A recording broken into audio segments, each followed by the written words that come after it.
Magandang buhay sa lahat mga ka-agri. Welcome back sa ating channel. Saka iba itong aking vlog at talagang ako'y nagulat kanina pagdating ko. Oh, wow. Ang aking paboritong marang. Ayan na oh. Tuyo. Anong nangyari? Bakit siya na tuyo? Hindi ko po masagot. Ayan, may sariwa pa naman oh. Paborito ko pa naman ito. Ito po yung binablog ko dati, you know.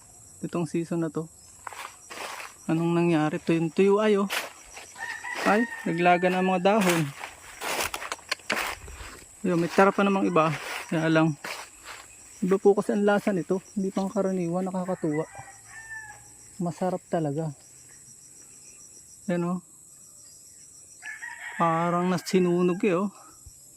Parang binuhusan ng chemical o ano, nakidlatan. Ganun po talaga, hindi laging tagumpay ang aking pinapakita. Honestly, for more than 20 years ng farming life dito sa bundok ay ngayon lang kami nakaranas nito. Ano kaya sa palagay nyo, no? Kaya pa ako tatanong, hindi para lang sa content, hindi para sa comment, kundi talagang hindi ko alam ang sagot. Subukan natin tingnan yung puno. Wala. Yun. Nako. Ay, amag ang ilalim. So, ayan. Nagkaamag pala ang puno. Magkakaamag din pala to. Nagkaamag pala. Nako. So, may natuklasan tayo ngayon. Hindi kidlat, amag. So, swerte kung makasurvive. Update ko na lang kayo later kung makasurvive. By the way, bago tayo maghiwalay, kahit malungkot, nais kong ialok sa inyo yung aking ebook. May 5 years experience sa pag-YouTube.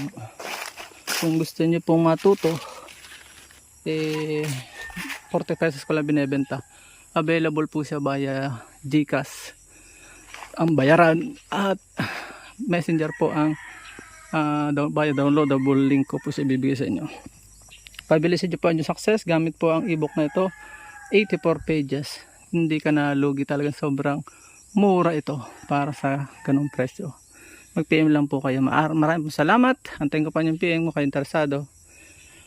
Paano kumita sa YouTube? Yan po ay nadadala nyo kahit saan. Basta download nyo na sa Google Drive. Paalam and God bless. Please support all Filipino vloggers pakita natin sa mundo na nagkakaisa ang lahing Pilipino. Babay muna po. Paalam. God bless. At dyan po nagtatapos ang munti natin vlog. Kung kayo pinapagpala at mahilig kayo sa ganitong klase mga upload, please consider subscribing and hitting the bell icon so that you'll get notification sa mga upcoming namin videos. Ano po? Magkita-kits po tayo sa susunod natin mga vlog. Paalam and God bless. Bye-bye po muna.